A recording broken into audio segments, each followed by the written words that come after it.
تموت إن الله عليم خبير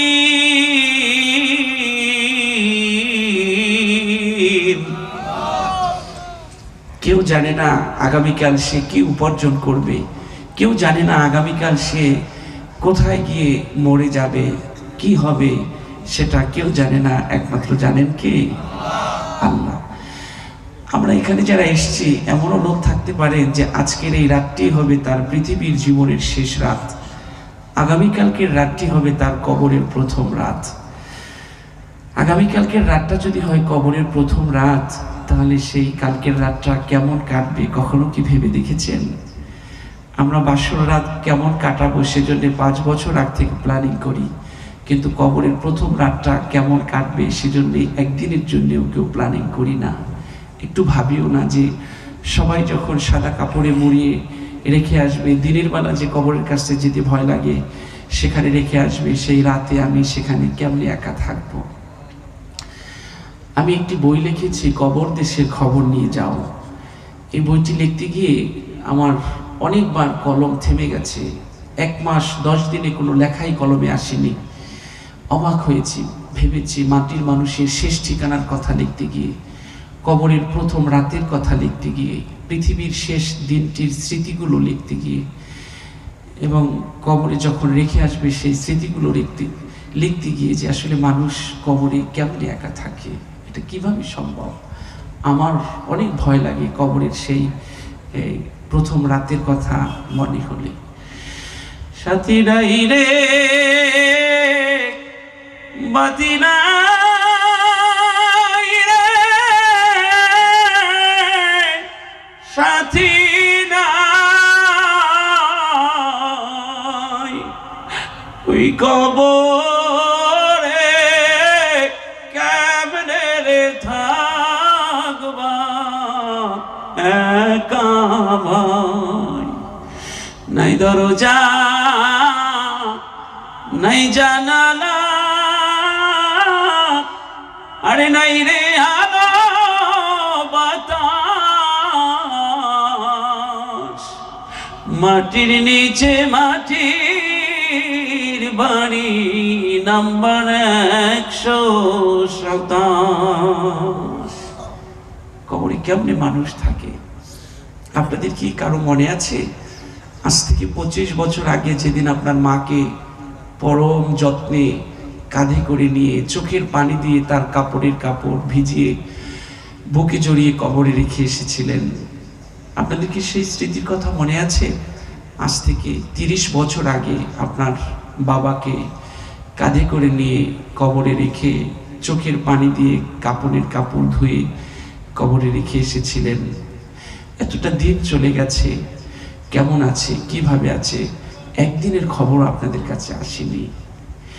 জানেন, আপনি যদি সে মায়ের বাবার কবরের পাশে দাঁড়িয়ে এই চোখটা বন্ধ করে অন্তরের চোখ খুলে দিয়ে একটু ভাবতে পারেন, তাহলে দেখবেন আপনার মা বাবার পাশে কবরের পাশে দাঁড়িয়ে থাকা সেই গাছগুলো যেন পরম মমতায় সান্ত্বনা দিয়ে দিয়ে আপনার মা বাবাকে বলছে, দুঃখ করিস না, ওই যে ওরা রেখে গেছে আর তো খবর নিল না, ওরা বড় ব্যস্ত হয়ে গেছে, ওরা আর খবর নিবে না। আমি আমার সবগুলো শাখা প্রশাখা নিয়ে নুয়ে পড়লাম, আমি চিরদিন তোর কবরটা ছায়া দিয়ে রাখবো, ওরা আর খবর নিতে আসবে না। আমি আমার সবগুলো ফুল জড়িয়ে তোর কবরটা সুগন্ধি যুক্ত করে রাখবো, ওরা আর খবর নিতে আসবে না। আমি আমার সবগুলো শিশির বিন্দু জড়িয়ে তোর কবরটা ধুয়ে পরিষ্কার করে রাখবো, আমার সবগুলো শিশির বিন্দু দিয়ে তোর কবরটা ভিজিয়ে ঠান্ডা করে রাখবো, ওরা আর খবর নিতে আসবে না। ঠিক আপনাকেও যখন রেখে আসবে আপনার সন্তানেরা কাঁধে করে, আপনার খবরও তারা নেবে না। আপনি পড়ে থাকবেন ওখানে, একে একে সবাই আপনাকে ভুলে যাবে। এই যে আশপাশে অনেক বড় বড় টাওয়ার, ফ্ল্যাট এবং অনেক দামি দামি জায়গা, একসময় এই এলাকার কবরে যারা শুয়ে আছে এরা কি একসময় এই এলাকার দামি দামি সম্পদের মালিক ছিল না? ফ্ল্যাট টাওয়ারের মালিক ছিল না? আজকে কি কিছু আছে তাদের নামে? কিচ্ছু নেই, চলে যাবে, সবাই চলে যাবে। আজকের গতকাল তারা গেছে, আজকের কেউ যাবে, আগামীকাল আমরা যাব, এভাবে যেতেই হবে। কিন্তু জানেন যে মানুষগুলোর জন্যে এই 70 বছর চোখের ঘুমকে ছেড়ে দিয়েছেন, যাদের জন্যে জীবন শেষ করেছেন, বয়স শেষ করেছেন, শক্তি শেষ করেছেন, রাত জেগে জেগে চিন্তা করেছেন, আপনার নিঃশ্বাস বন্ধ হওয়ার সাথে সাথে ওই ঘরের মানুষগুলোই আপনার মাথার নিচ দিয়ে বালিশটা সরিয়ে দেবে। ওই ঘরের সবচেয়ে প্রিয় কাছের মানুষগুলোই আপনার চোখ দুটো চেপে ধরে বন্ধ করে দিবে। ওই ঘরের মানুষগুলোই আপনার মুখটা চেপে বন্ধ করে দিবে।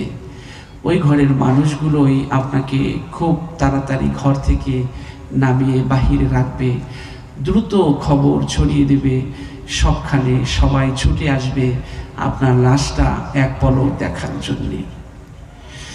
আমার ভাইরা, খবর শুনে ছেলে চলে আসবে, বাবার লাশের পাশে দাঁড়াবে, বাবার লাশের পাশে দাঁড়িয়ে বাবার কপালে চুমু খাবে আর কাঁদবে আর বলবে, বাবা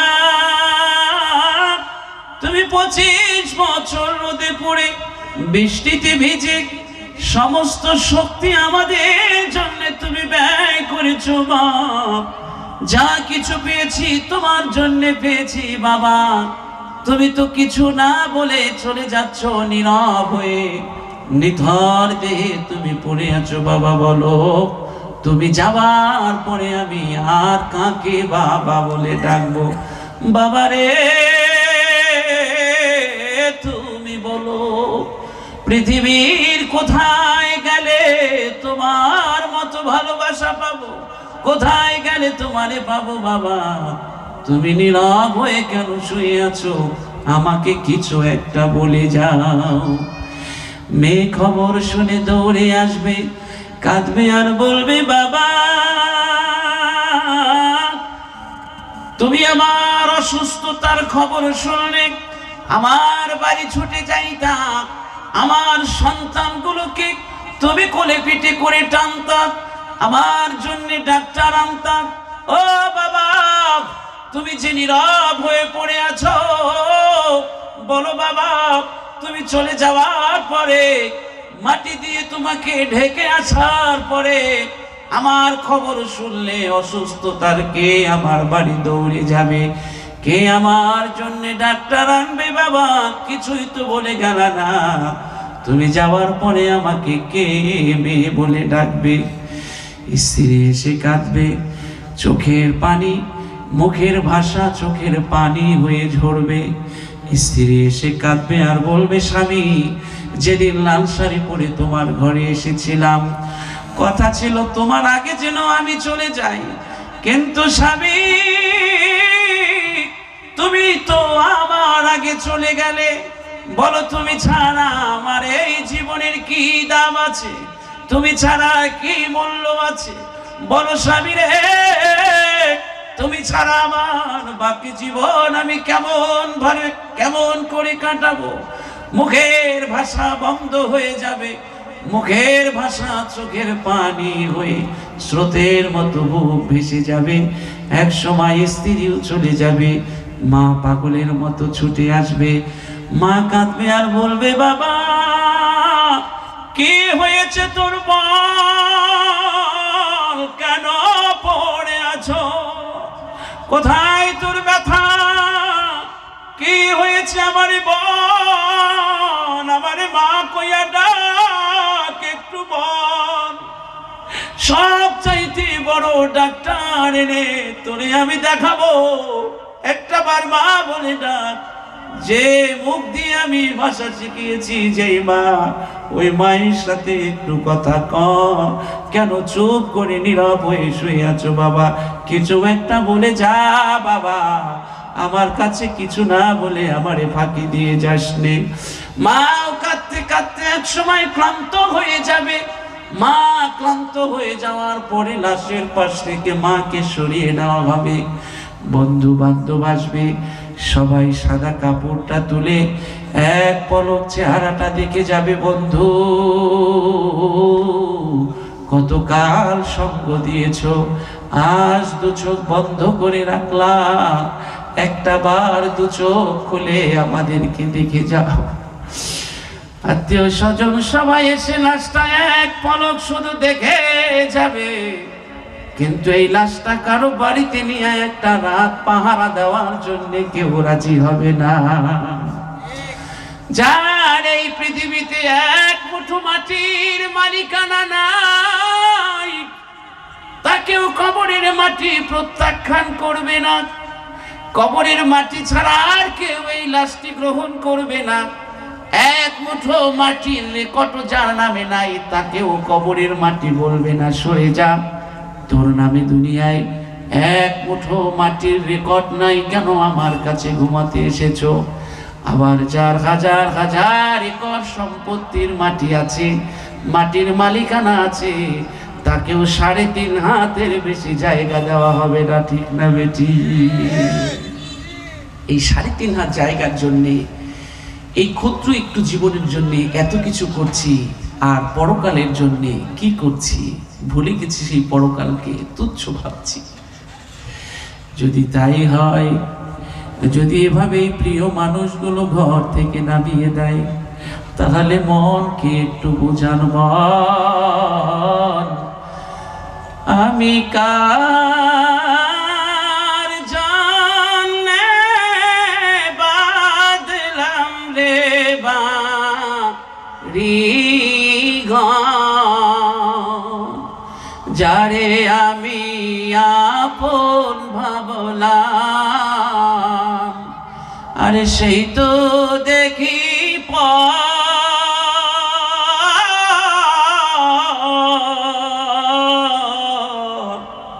আমি কার জন্যে বাঁধলাম রে বাড়ি ঘর।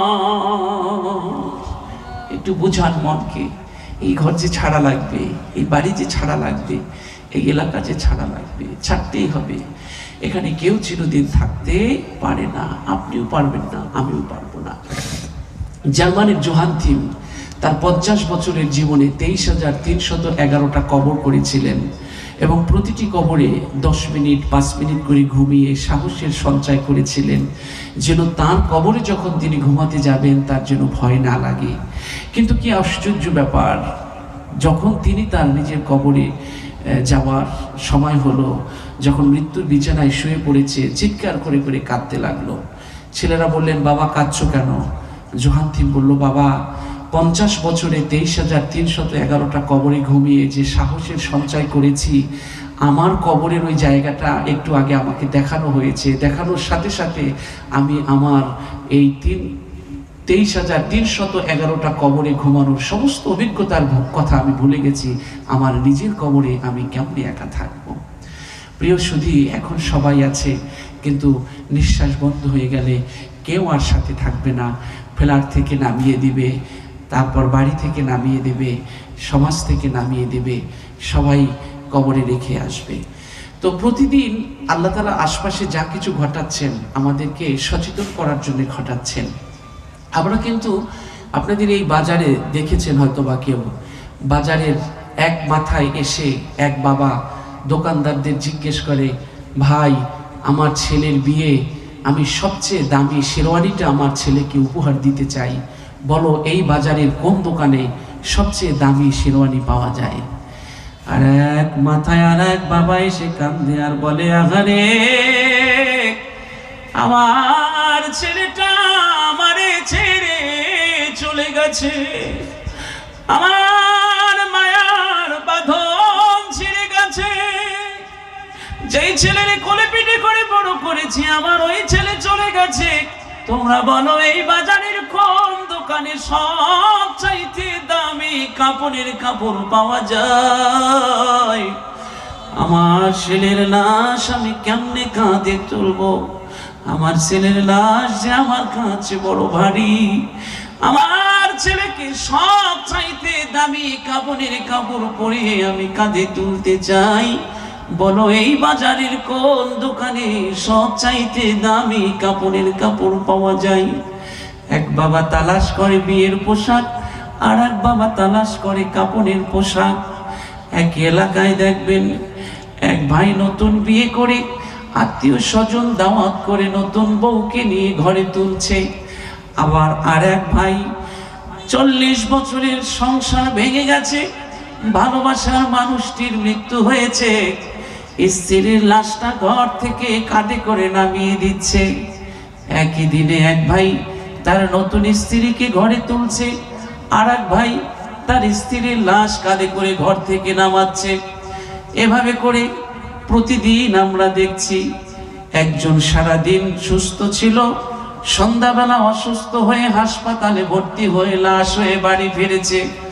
যেই খাটে 30 বছর ঘুমিয়েছে ওই খাটে আর ঘুমাতে দেওয়া হলো না, উঠান থেকেই কবর পর্যন্ত কবরে নিয়ে যাওয়া হলো। আর একজনে মুমূর্ষ অবস্থা থেকে সুস্থ হয়ে বাড়িতে ফিরল। একই এলাকায় আমরা দেখছি, কিন্তু আমরা এগুলো দেখেও সচেতন হচ্ছি না। কত মানুষের কাপড়ের কাপড় আমরা কাটতে দেখলাম, কত মানুষের লাশ আমরা গোসল করাতে দেখলাম, কত মানুষকে কবরে নামাতে দেখলাম, কত মানুষের জানাজা পড়তে দেখলাম। তবুও মনকে বোঝাতে পারলাম না, আজ আমার আত্মীয়র যেভাবে জানাজা হলো, আমারও একদিন জানাজা হবে। আজকের আমার আত্মীয়রে যেভাবে কবরে নামানো হলো, আমাকেও একদিন এভাবে কবরে নামানো হবে। নিজেকে বোঝাতে পারলাম না, নিজের মনকে বোঝাতে পারলাম না। মৃত্যুকে ভুলে, পরকালকে ভুলে আজকের গুনার পথে আমরা ছুটে চলছি, গুনার পথে হেঁটে চলছি। আর বিষ যেভাবে মানুষের শরীরের জন্য ক্ষতিকর, গুনাও তেমনি মানুষের অন্তরের জন্য ক্ষতিকর। আমরা এই গুনার বিষ প্রতিদিন আমরা পান করছি, শয়তান আমাদের পান করাচ্ছে, আর আমাদের এই জীবনটা দুর্বিষহ হয়ে পড়ছে। প্রতিদিন আমরা গুনার ময়লা আমাদের শরীরে লাগাচ্ছি, গুনার পথ আমরা ছাড়ছি না। যদি মৃত্যুর ভয় থাকতো, পরকালের ভয় থাকতো, তাহলে গুনাহ করা আমাদের জন্য সম্ভব হতো না। কিন্তু মৃত্যুর ভয় আমাদের আজকের নাই। আমার ভাইয়েরা, আব্দুল মানসুর কিতাবে এসেছে, নবীজিকে প্রশ্ন করা হয়েছিল, ইয়া রাসূলুল্লাহ সাল্লাল্লাহু আলাইহি ওয়াসাল্লাম, একজন মুমিনের পর্দা থাকে কয়টা? নবীজি বললেন, তোমার ধারণার চাইতেও বেশি। তবে যখন একজন মানুষ একটি গুনাহ করে, সাথে সাথে একটি পর্দা ছিঁড়ে যায়। যখন সে তাওবা করে, ওই পর্দাটি সহ আরো 9টি পর্দা তাকে ফেরত দেওয়া হয়। আর যদি তাওবা না করে, একটি একটি করে গুনার জন্য একটি একটি পর্দা ছিঁড়তে থাকে। সমস্ত পর্দাগুলো যখন ছিঁড়ে যায়, তখন আল্লাহ রাব্বুল আলামিন জিবরাইলকে, ফেরেশতাকে ডাকে। ফেরেশতাকে ডেকে বলে, ফেরেশতা, আমার বড় আদরের বান্দা, আমার বড় মহব্বতের বান্দা, কিন্তু গুনাহ করতে করতে সমস্ত পর্দাগুলো ছিঁড়ে ফেলেছে। ও ফেরেশতা, যা যা, আমার বান্দার শরীরটা ঢেকে রাখ, তোর পাখা দিয়ে আমার বান্দারে আবৃত করে রাখ। ফেরেশতা তখন পাখা দিয়ে আবৃত করে রাখে, ঢেকে রাখে, আর অপেক্ষায় থাকে তখন কখন বান্দা তওবা করবে।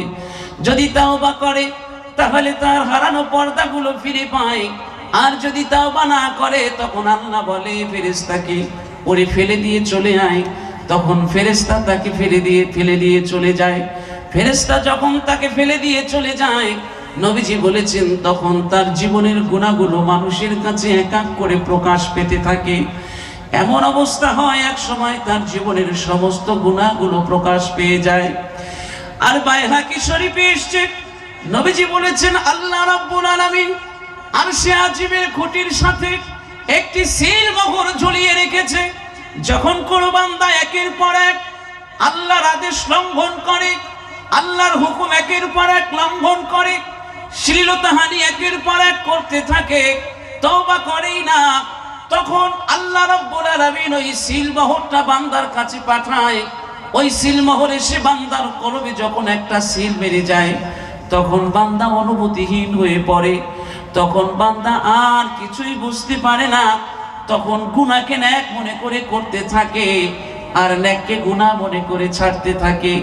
তেমনি আমার ভাইয়েরা, আমরা গুনাহ করতে করতে এত বেশি গুনাহ করেছি, এই গুনার ময়লা এখন পরিষ্কার করতে হবে। আর এই গুনার ময়লা পরিষ্কার করতে হলে, ধুইতে হলে চোখের পানি ছাড়া বিকল্প কোনো পথ নাই। এই জন্য আল্লাহ বলছে, বান্দা, আমার জন্য তোমার অন্তরটা নরম হওয়ার সময় কোন দিন আসবে?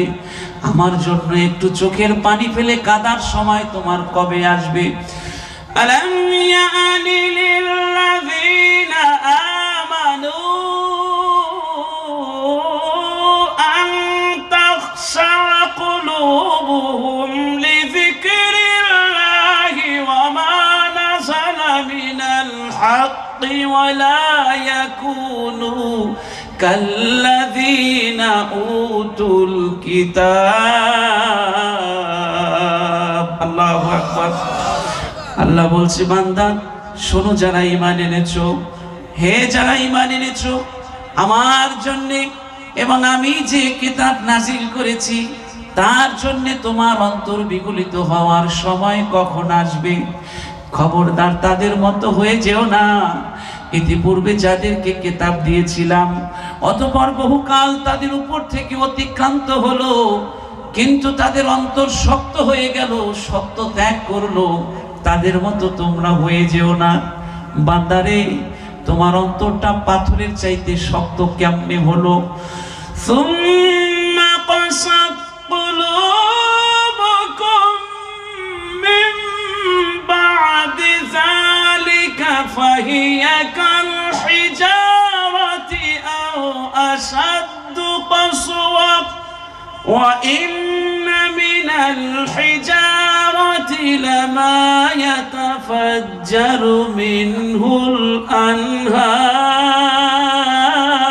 আনহার ওয়া ইন্না মিনহা লামা ইয়াশাক্কাকু ফায়াখরুজু মিনহুল মা ওয়া ইন্না মিনহা লামা ইয়াহবিতু মিন খাশিয়াতিল্লাহ। আল্লাহু আকবার। আল্লাহ বলছে, বান্দারে, তোমার অন্তরটা কেন এত শক্ত হলো? অতঃপর তাদের অন্তরগুলো পাথরের মতো অথবা তার চাইতেও কঠিন শক্ত হয়ে গেল। আহারে, পাথরের মধ্যেও তো কিছু পাথর এমন আছে যা ফেটে যায়, অতঃপর তা থেকে ঝর্ণা ধারা বের হয়। পাথরের মধ্যেও তো কিছু পাথর এমন আছে যা আল্লাহর ভয়ে ফেটে যায়, অতঃপর তা থেকে পানি বের হয়। পাথরের মধ্যেও তো কিছু পাথর এমন আছে আল্লাহর ভয়ে ভেঙে চূর্ণ বিচূর্ণ হয়ে যায়, ধসে পড়ে, বিদীর্ণ হয়। আর তোমার অন্তর এত শক্ত হয়ে কেন গেল? পাথরের বুক চিরে পানি বের হয়, আর তোমার অন্তর নরম হয়ে চোখ থেকে আমার জন্য একটু পানি ঝরে না। বান্দারে, এত শক্ত কেমনে তুমি হলা? ওয়াইযা মাসাল ইনসানা দুররু দাআনা লিযামবিহি আও কাইদান আও কাইমা ফালাম্মা কাশাফনা আনহু দুররহু মাররা কাআল্লাম ইয়াদউনা ইলা দুররিম মাসসাক। আল্লাহু আকবার। আল্লাহ বলছে, যখন তোমাকে বিপদে স্পর্শ করে তখন তুমি শুয়ে বসে দাঁড়িয়ে আমারে ডাকতে থাকো, আর যখন আমি বিপদ দূর করে দেই তখন এমন ভাবে চলতে থাকো মনে হয় কখনো বিপদ আসার কারণে আমার কাছে সাহায্য চাও নাই। যখন তোমার অভাব লাগে তখন তুমি হাত দুটো আমার কাছে পেতে রাখো, ধরে রাখো। যখন আমি অভাব দূর করে দেই তখন তুমি বলো এগুলো আমার যোগ্যতার বলে পেয়েছি, এগুলো যদি আমার যোগ্যতা না থাকতো কেউ ঘরে দিয়ে যেত না। ও কপাল পোড়া, রাস্তার পাশে গিয়া দেখ, তোর চাইতে বহু যোগ্যতা সম্পন্ন মানুষ রাস্তার পাশে পড়ে আছে, কেউ তারে জিগায় না। ও ভাই, এমন লোক আছে এমএ পাস করে রিক্সা চালাচ্ছে, এমন সংবাদও আমরা শুনেছি, ঠিক না বেটি? আবার এমন লোক আছে নিজের নাম দস্তখত লিখতে পারে না, সিগনেচার দিতে পারে না, শত শত কোটি টাকার মালিক হয়েছে। এগুলো দেওয়ার মালিক কে জোরে বলুন? নেওয়ার মালিক কে জোরে বলুন? আল্লাহ রাব্বুল আলামিন। তো আল্লাহ বলছে এগুলো আমি দিয়েছি ও বান্দা, সুতরাং তুমি কেন এত শক্ত হয়ে গেলা? ফিরে আসো, আমার দরজা এখনো তোমার জন্য খুলে রেখেছি বান্দা। অনেক অপরাধ করেছো, ক্লান্ত হয়ে পড়েছো, আমি ক্ষমা করতে করতে ক্লান্ত হই নাই। আমার দরজায় কোনো দারোয়ান নাই, কোনো প্রহরী নাই, আমার দরজা কখনো বন্ধ হয় না, নিরাশার দরজা নয়। ফিরে আসো বান্দা, যদি তুমি তওবা করতে পারো, সৎ কাজ করতে পারো, ঈমান আনতে পারো, তাহলে এতদিন পিছনে যা গুনাহ তুমি করেছো, তাহলে আমি বান্দার সমস্ত গুনাহগুলোকে নেক দিয়ে তোমাকে বদলে দেব।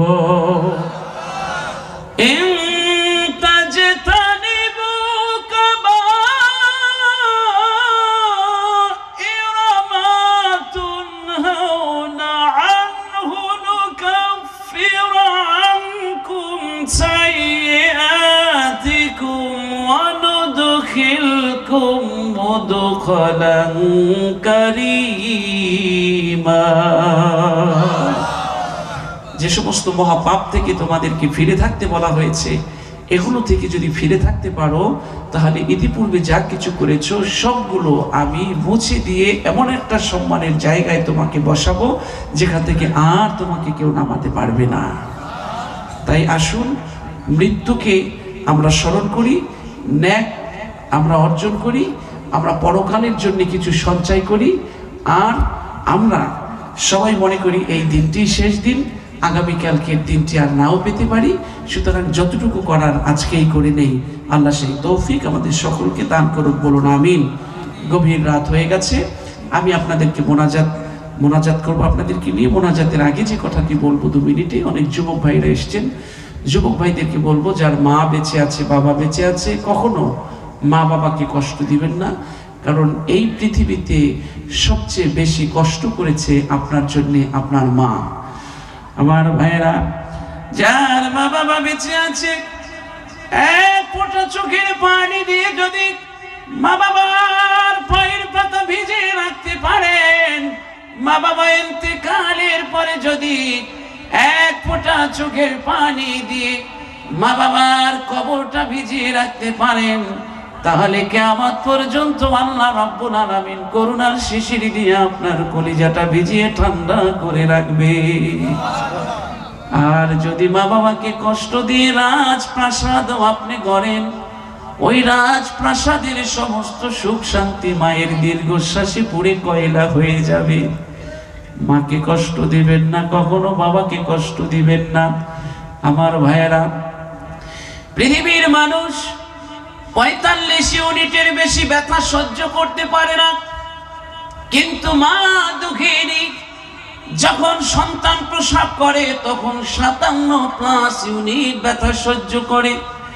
57+ ইউনিট ব্যথার পরিমাণ হলো কোন মানুষের শরীরের 20টি হাড় যদি একাত্রে ভেঙে দেওয়া হয়, একাত্রে যদি ভেঙে যায়, 20টি হাড় একাত্রে ভেঙে গেলে ওই মানুষটি যত ব্যথা অনুভব করে, মায়ের পেটে যখন সন্তান যখন মায়ের বুকে লাথি মারিয়া মায়ের কলিজায় আঘাত করিয়া মায়ের কলিজায় ভর করিয়া দুনিয়ার মধ্যে আসে, মা দুঃখিনী তখন যে ব্যথা অনুভব করে, তখন এই বৃষ্টি হাড় ভাঙা যন্ত্রণার চাইতেও বেশি যন্ত্রণা মায়ের কলিজায় লাগে। এত ব্যথা মা সব ভুলে যায় সন্তানের চোখের দিকে তাকিয়ে। এই পৃথিবীতে এমন কেউ নাই একতরফা ভালোবাসতে পারে, কিন্তু মা বাবা আপনাকে একতরফা ভালোবেসেছে। যখন আপনি মায়ের পেটে ছিলেন তারা আপনাকে দেখে নাই কেমন হবেন, তাদের জন্য কি করবেন, কিন্তু এই মা বাবা আপনাকে একতরফা ভালোবেসেছে, না দেখেও আপনাকে ভালোবেসেছে। এই মা বাবা হলো আপনার অস্তিত্বের সনদ, অস্তিত্বের লিঙ্ক। কেউ এই অস্তিত্বের লিঙ্ক কেটে দিবেন না, মা বাবাকে একা ছেড়ে দিবেন না। অনেক সাহেব আছেন যেই ৫-৬টা ছেলে মেয়ে মানুষ করেছেন, মা একা বাবা একা। ৫-৬টা ছেলে মেয়ে যখন মানুষের মতো মানুষ হয়েছে, বড় হয়েছে, ৫-৬টি ছেলে মেয়ে মিলে একটা মাকে পালতে পারে না। মা হয়ে যায় সংসারের বোঝা, বাবা হয়ে যায় সংসারের অবহেলার পাত্র। এমনটি কেউ করবেন না। অনেক সাহেব আছেন স্ত্রীর কথা মতো মায়ের সাথে ঝগড়া করে, মাকে আলাদা করে দেয়, মায়ের সাথে কথা বলা বন্ধ করে দেয়।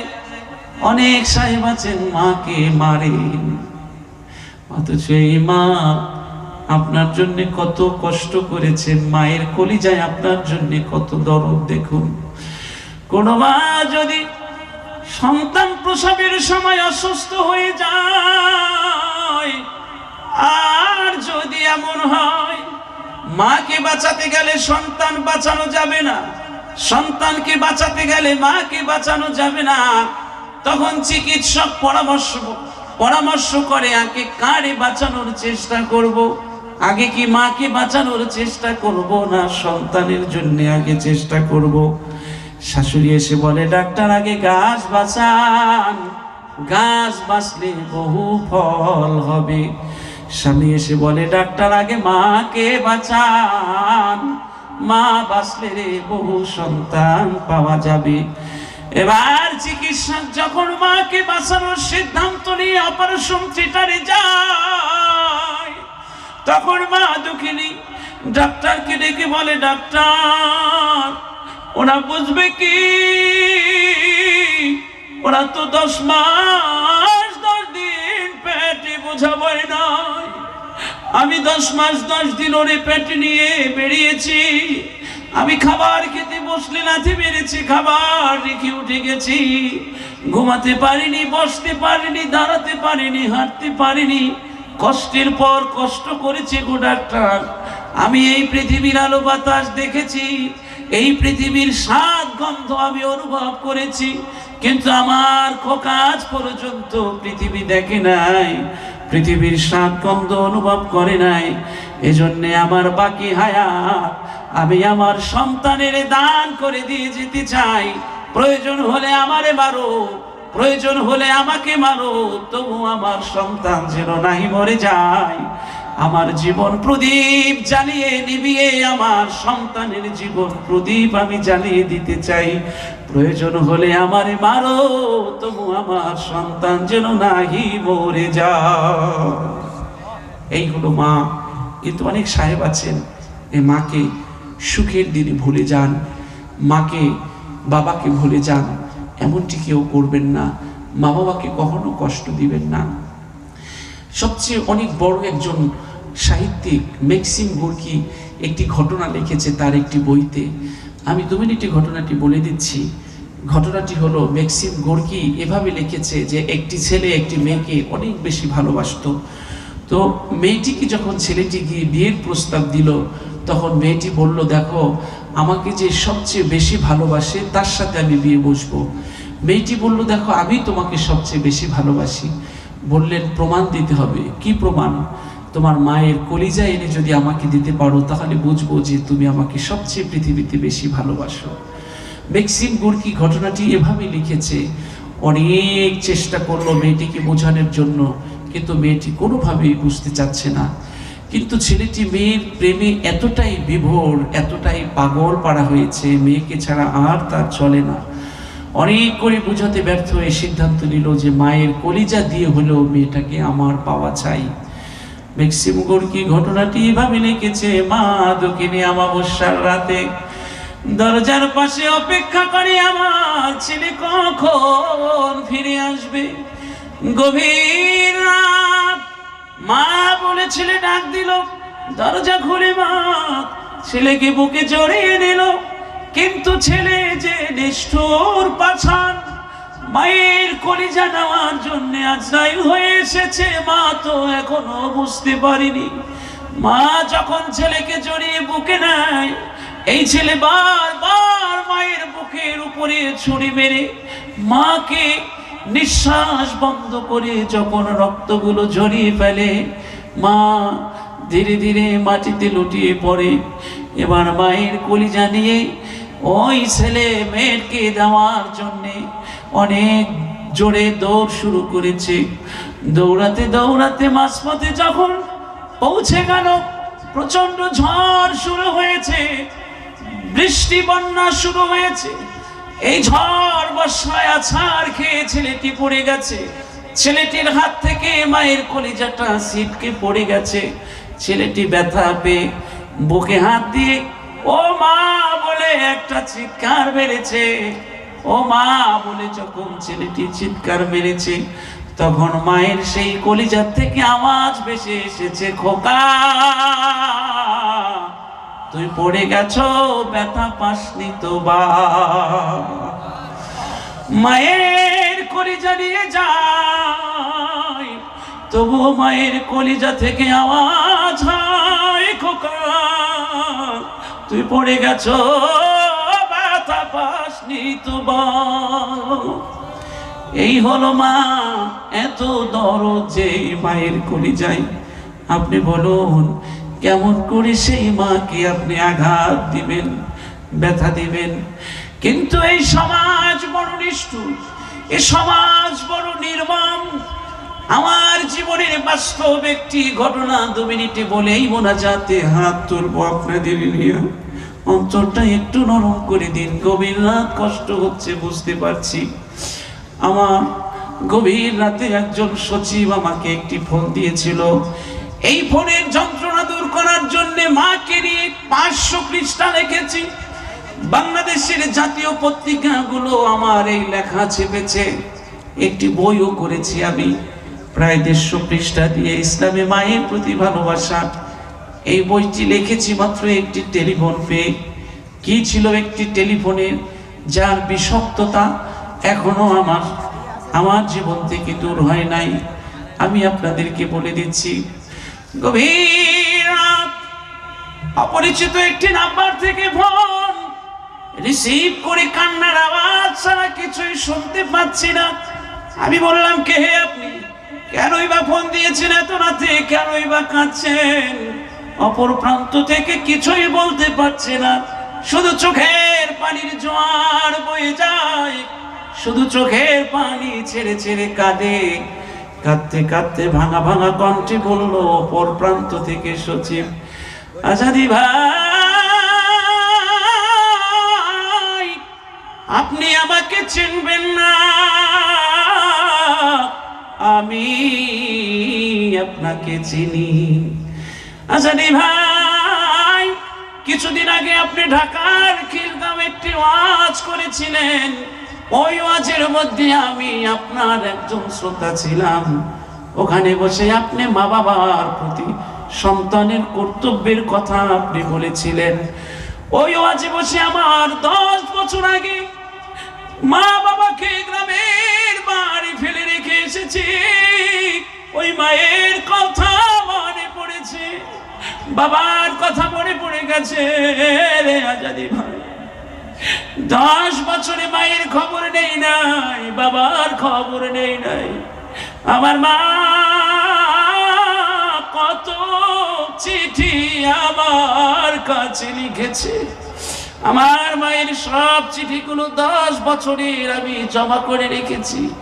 শেষ সময়ে মায়ের যে চিঠিগুলো আসতো, মায়ের চোখে পানি শুকিয়ে যাওয়ার ছাপ আমি চিঠির মধ্যে পেতাম। আমার মায়ের চোখের পানির গন্ধ আমি পেতাম, তবু আমি একটা চিঠি খুলে দেখতাম না আমার মা কত কষ্টের কথা লিখে পাঠিয়েছে রে আজাদি ভাই। আপনার আওয়াজ শুনে বাড়িতে গেলাম, ছেলেদেরকে ঘুম থেকে জাগালাম, জাগিয়ে বললাম বুঝতে পেরেছি আমি যেভাবে 10 বছর আমার মা বাবাকে ভুলে রয়েছি, তোরাও যখন বড় হবি রে তোরাও তো আমারে ভুলে যাবি। তাইলে বুঝতে পেরেছি আমার মায়ের কাছে যেতে হবে, আমার বাবার কাছে যেতে হবে। আজাদি ভাই, পরক্ষণে আমি সময় করে মাকে দেখতে বাবাকে দেখতে গ্রামের বাড়ি ছুটে চললাম। ঢাকা থেকে গ্রামের বাড়ি বহুদূর, সকালে রওনা দিয়েছি, গ্রামের বাড়িতে আসতে আসতে বহু রাত হয়ে গেছে। রাত 12টার সময় আমার গ্রামের একটি বাজারে আমি পৌঁছেছিলাম। ওই বাজার থেকে আমার বাড়ি যাইতে আরো পরে 1 ঘন্টা সময় লাগে। এরপরে 1 ঘন্টা রিক্সা ছাড়া অন্য কোনো বাহন নাই। ভাঙা রাস্তা, রিক্সা ছাড়া আর কোনো বাহনে যাওয়া যায় না, কোনো বাহন নাই, কিভাবে যাব? রাত 12টায় প্রচন্ড শীতের মধ্যে সবাই রিক্সা নিয়ে বাড়ি চলে গেছে, বাজারে কোনো রিক্সা নাই। হাঁটতে হাঁটতে বাজারের শেষ মাথায় গিয়ে দেখি এক বৃদ্ধ রিক্সা হাতে নিয়া, রিক্সার হ্যান্ডেল হাতে নিয়া, আয় আল্লাহ, মুখমণ্ডল তার গামছা দিয়ে জড়ানো, তিনি রিক্সা ধরে এমন ভাবে দাঁড়িয়ে আছে, 2 হাঁটু শীতে ঠক ঠক করে এক হয়ে যায়। তখন আমি ভাবলাম, আহারে, এই লোকটি বোধহয় নিঃসন্তানী, এই লোকের যদি কোনো সন্তানাদি থাকতো রিক্সা হাতে দিয়ে এই রাতে বাইরে রাস্তায় নামাতো না, পেটের যন্ত্রণায় বোধহয় রাস্তায় নেমেছে। আজানি ভাই, আমি বড় অনুতপ্ত হলাম, আহারে, এই লোকের রিক্সায় কেমনে আমি চড়বো? বিবেকের আদালতে হেরে গেলাম, তবুও বিবেকের তাড়নাকে উপেক্ষা করে অন্য কোনো রিক্সা না পেয়ে তারে আমি ডাক দিয়ে বললাম, চাচা, আমি অমুক বাড়ি যেতে চাই, আমারে একটু নিয়ে চলো। আজাদি ভাই, লোকটি আমাকে দেখেই থমকে দাঁড়ালো, থরথর করে কাঁপতে লাগলো, ভাঙা ভাঙা কণ্ঠে বলল, স্যার, ওই বাড়ি আপনি কেন যাবেন? ওই বাড়ি আপনার কি হয়? স্যার, ওই বাড়ি আপনি কেন যাবেন? ওই বাড়ি কি আপনার কেউ থাকে? যদি ভাই, তাহলে আমি ধমক দিয়ে বললাম, তুমি রিক্সার ড্রাইভার আর আমি সচিব, আমি বললে কত মানুষ অপেক্ষা করতো, আর তুমি আমারে প্রশ্ন করছো কোথায় যাব, কেন যাব, কি হয়? তুমি আদার ব্যাপারী, জাহাজের খবর কেন নিতে চাও? আজানি ভাই বড় কষ্ট পেল, তবুও বিবেকের তাড়নাকে উপেক্ষা করলাম, তাকে আমি ধমক দিলাম, তবুও লোকটি বলল, স্যার, আপনি আমার সাথে রাগ করবেন না, যত কষ্ট হোক রিক্সা টানতে টানতে আপনার বাড়ি পর্যন্ত আপনাকে পৌঁছে দেব, দয়া করে আপনি আমার রিক্সায় ওঠেন, কারণ আপনি আমার প্রথম প্যাসেঞ্জার, কিন্তু আমার স্ত্রী 3 দিনের অনাহার। আজাদি ভাই, রিক্সায় যখন চড়ে বসলাম, চাচা যখন সবটুকু শক্তি দিয়ে রিক্সার পেট্রোলে চাপ দেয়, আর চাচার দুঃখের দীর্ঘশ্বাস যখন বের হতে লাগলো, তখন চাচার এই দীর্ঘশ্বাস দেখে আমার মনে হলো চাচার বুকে বহু কষ্ট জমাট বেঁধে আছে।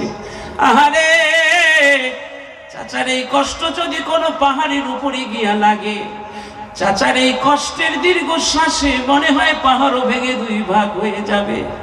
তখন আজাদি ভাই বুঝলাম না আমি কত বড় পাপের বোঝা আমার কাঁধে নিয়ে রওনা দিয়েছি।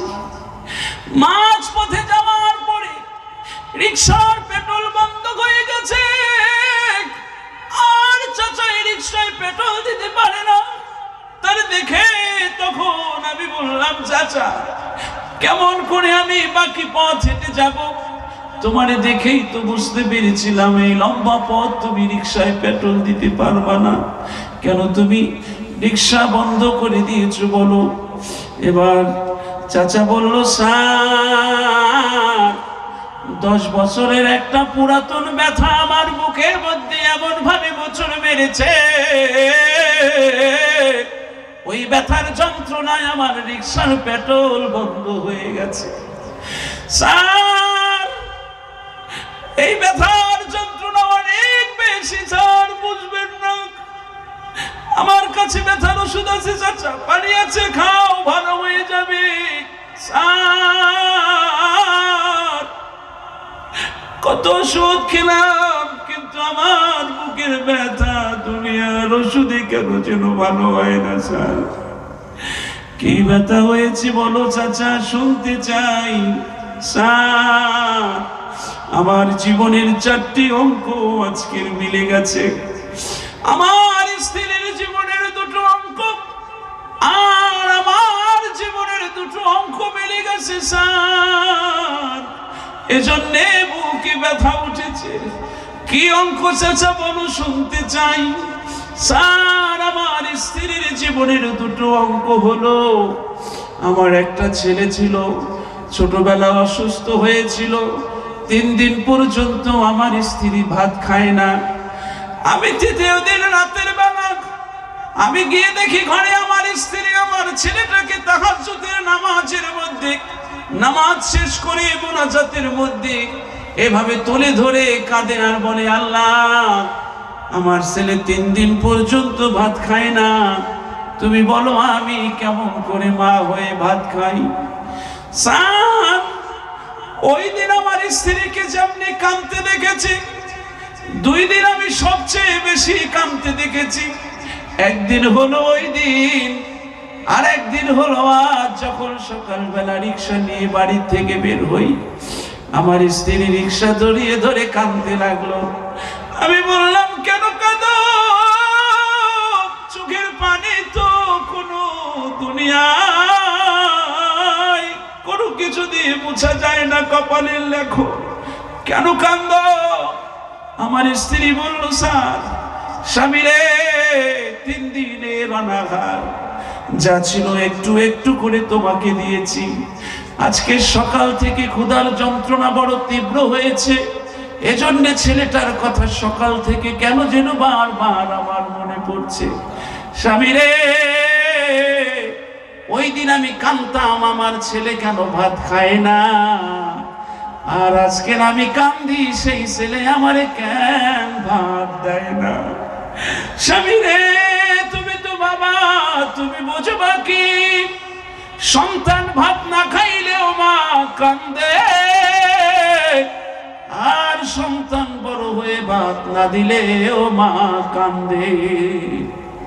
স্যার আমার স্ত্রীর জীবনের 2টো অঙ্ক আজ মিলে গেছে, আর আমার জীবনের 2টো অঙ্ক হলো, স্যার আপনাকে যে বাজার থেকে আমি রিকশায় তুলেছি, আমার ছোট্ট একটা ছেলে ছিল, ছোটবেলা বারবার অসুস্থ হয়ে পড়তো, আমার অভাব ছিল, আমি পয়সা করি তেমন বেশি ইনকাম হতো না আমার, কিন্তু গভীর রাতে ওই ছেলেরে আমি এই বাজারে ডাক্তার দেখাইয়া